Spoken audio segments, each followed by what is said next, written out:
अगला आया type of reflection. क्या गया बोलो? Types of reflection. देखो there are two types of reflection, first diffuse reflection and another is regular reflection. क्या बोला मैंने? बोलो। There are two types of reflection, first diffuse reflection and another is regular reflection. या simple आप दिमाग में रखना चाहो तो ऐसे रख लो कि इरेगुलर रिफ्लेक्शन, रेगुलर रिफ्लेक्शन।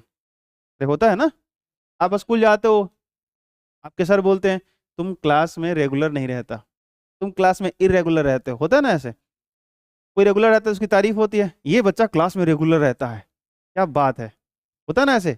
तो कोई रेगुलर और कोई इरेगुलर। तीसरा कुछ हो सकता है क्या? ऐसा कभी टीचर बोला क्या तुम थोड़ा थोड़ा रेगुलर रहता है, थोड़ा थोड़ा इरेगुलर रहता है?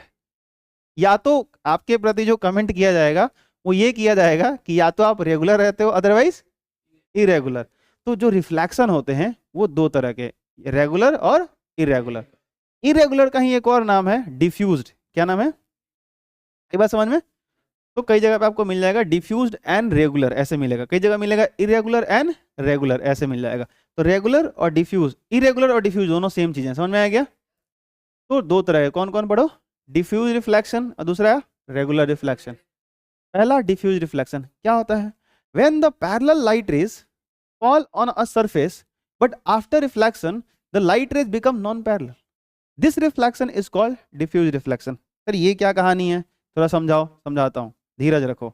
ये देखो मिरर लिया मैंने, थोड़ा गौर करो। हेलो भाई साहब, कृपया ध्यान दें। आप इधर ध्यान नहीं देंगे मुझे बहुत खराब लगेगा, कृपया आप ध्यान दें। भाई साहब ध्यान दे रहे हो? मैंने यहाँ पर क्या लिया देखो, ये दोनों कंपेयर करके समझाना होगा। तो मैं इसका और जो रेगुलर आगे आने वाला है दोनों के डायग्राम यही समझा रहा हूँ, दोनों एक साथ बना रहा हूँ। आप एक चीज बताओ, यहाँ पर जो ये सरफेस है ये प्लेन मिरर का सरफेस है, नीचे से ये कलर्ड है, रंगा हुआ है, ठीक है। और यहाँ पर मैंने एक ऐसा सरफेस लिया, देखो कुछ इस टाइप से, इस टाइप से, ठीक है। ये सरफेस थोड़ा सा इसमें काफी ज्यादा फ्रिक्शन है, मतलब अप एंड डाउन है, ठीक है। और ये भी मान लो ऐसे ग्लास का बना हुआ है और नीचे से ये क्या है बोलो? कलर्ड है। रिफ्लेक्शन यहाँ भी होने वाला है, रिफ्लेक्शन यहाँ भी होने वाला है, रिफ्लेक्शन यहाँ भी होने वाला है, लेकिन इसका जो सरफेस है उसमें रफनेस बहुत ज्यादा है, ये स्मूथ है। क्या बोलो? ये सरफेस जो बहुत स्मूथ है, चिकना है एकदम। अरे मिरर कैसा होता है भाई? बहुत स्मूथ होता है। एटलीस्ट फ्रिक्शन इसे भी होता है, ऐसा नहीं कि इसे फ्रिक्शन लेस है, फ्रिक्शन इसे भी होता है बहुत, बट बहुत कम है। आई बात समझ में? और इसमें अप एंड डाउन क्या है बोलो? बहुत ज्यादा है। क्या बात समझ में आया क्या?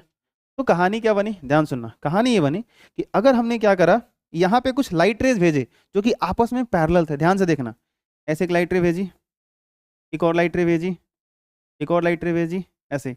ये देखो एक दूसरे के पैरेलल भेजे हमने। अगर नहीं दिख रहा होगा तो माफ करना, ठीक है, ये टैलेंट थोड़ा कम है मेरे अंदर। मान लेना कि पैरेलल है। आई बात समझ में? ये लाइट रे जो यहाँ से आई ये पैरेलल है। आफ्टर रिफ्लेक्शन ये ऐसे गया, ये आफ्टर रिफ्लेक्शन ऐसे गया, और ये आफ्टर रिफ्लेक्शन भाई साहब ऐसे गया। ध्यान से देखो, ये पैरेलल इंसिडेंट हुए एंड आफ्टर रिफ्लेक्शन ये पैरेलल ही जा रहे हैं, एक दूसरे के पैरेलल ही हैं ऐसा। कहानी आपको ये समझनी है कि अगर यहाँ भी हम ऐसा करें, ये इंसिडेंट रे, एक और इंसिडेंट रे, ऐसा किया जाए, पैरेलल भी, पैरेलल ही यहाँ पे आपको इंसिडेंट कराना है। सवाल ये है कि जब ये पैरेलल लाइट रेज यहाँ पर इंसिडेंट हुए हैं तो क्या रिफ्लेक्शन के बाद इस बात की गारंटी है कि रिफ्लेक्शन जब होगा तो ये पैरेलल ही यहाँ से जाएंगे? इस बात की गारंटी नहीं है। यहाँ पर जब रिफ्लेक्शन होगा तो हो सकता है एक ऐसे चला जाए, हो सकता है एक ऐसे चला जाए, हो सकता है एक ऐसे चला जाए। क्या बात समझ में आ रही है आपको? अरे बोलो हाँ या ना। क्या बात आपको समझ में आई? तो यहां जो रिफ्लेक्शन होगा ना भाई साहब, यहां जो रिफ्लेक्शन होगा, ये लाइट रेज पैरेलल तो आई लेकिन ये पैरेलल रिफ्लेक्शन के बाद गई नहीं। सही बात समझ में? तो after reflection these reflected rays becomes non parallel to each other. Reflection के बाद क्या हुआ कि ये जो लाइट रेज थी आपस में क्या हो गई? नॉन पैरेलल हो गई। तो ऐसे रिफ्लेक्शन को हमने नाम दिया डिफ्यूज रिफ्लेक्शन, इरेगुलर रिफ्लेक्शन। क्या नाम दिया? Irregular reflection.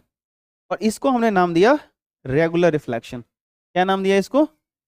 ये रहा हम लोगों का रेगुलर और ये रहा हम लोगों का इरेगुलर। कह लो, क्या कह लो?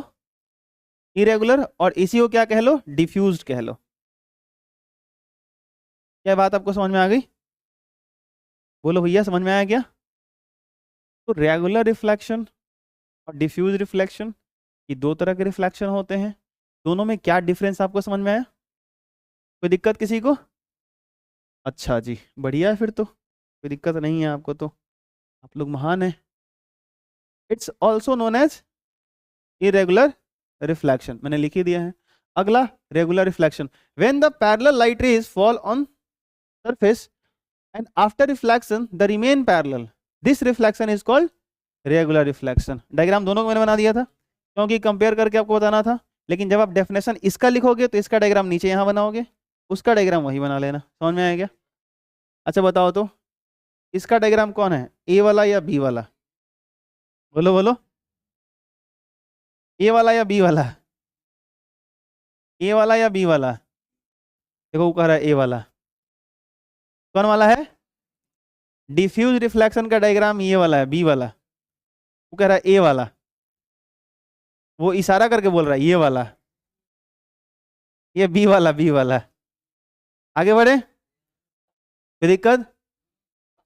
ओके, तो ये हो गया हम लोगों का regular. It's also known as specular reflection, इसका एक और नाम है, क्या है बोलो? Specular reflection. चलो ये सब ध्यान रखना। ये तो खूबसूरत है, इसका डायग्राम आ गया जी, बेकारी बना लिया मैंने ना? Yes sir. देखो एक एग्जांपल देखो कि जब डिफ्यूज रिफ्लेक्शन होता है तो कैसा दिखता है, और जब रेगुलर रिफ्लेक्शन होता है तो कैसा दिखता है।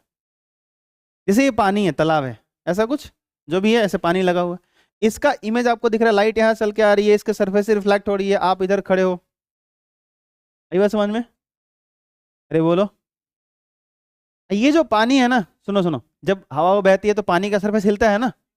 अरे बोलो, तो इसके सरफेस में स्मूथनेस नहीं रही होगी, और नहीं रहेगा तो रिफ्लेक्शन रेगुलर नहीं होगा, और नहीं होगा तो देखो कैसा, ये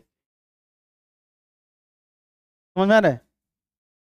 ये कैसा दिख रहा है, समझ में आ रहा है?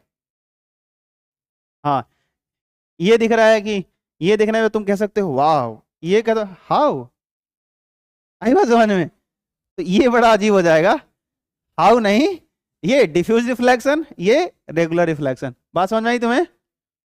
ओके, अगला एक छोटा सा पॉइंट है, खत्म करते हैं। Angle of incidence and angle of reflection, ये क्या चीजें होती हैं? देखो, angle between incident ray and the normal on the point of incidence is called angle of incidence, and the angle of reflection, angle between reflected रे and the normal on the point of incidence is called angle of reflection. ये दोनों बहुत same चीजें हैं। सुनना सुनना, बहुत आसान है, मैं एक ही साथ दोनों समझाता हूँ। ये रहा आपका मिरर, ये रहा प्लेन मिरर, फटाफट नाम बताना, इसको क्या बोलेंगे? बहुत बढ़िया, इसको क्या बोलेंगे? बोलो जल्दी। Point of incidence. इसको क्या बोलेंगे? इसको क्या बोलेंगे? इसको क्या बोलेंगे? क्या बोलेंगे? Reflected ray. इसको क्या बोलेंगे?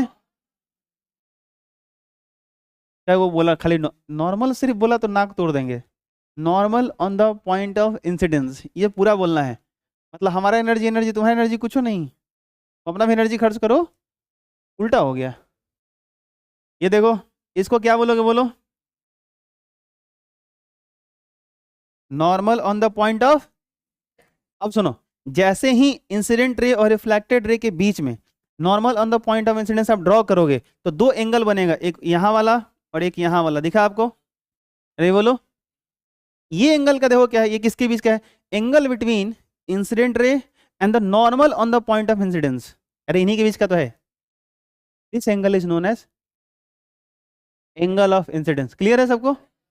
It's indicate by small I. Clear है सबको? An angle between reflected ray and the normal on the point of incidence, angle between reflected ray and the normal on the point of incidence is called angle of reflection। देखो, जो diagram से पकड़ेगा उसको सारा definition यही बन जाएगा, जो डायग्राम नहीं पकड़ेगा ना वो रट्टा मारता रहेगा, करते रह जाओगे तुम। ये बात समझ में? डायग्राम देखो, खुद से बोलना शुरू करो, ऑटोमेटिकली यहीं पे याद हो जाएगा। तो ये angle of reflection and it's indicate by small R. Clear है सबको?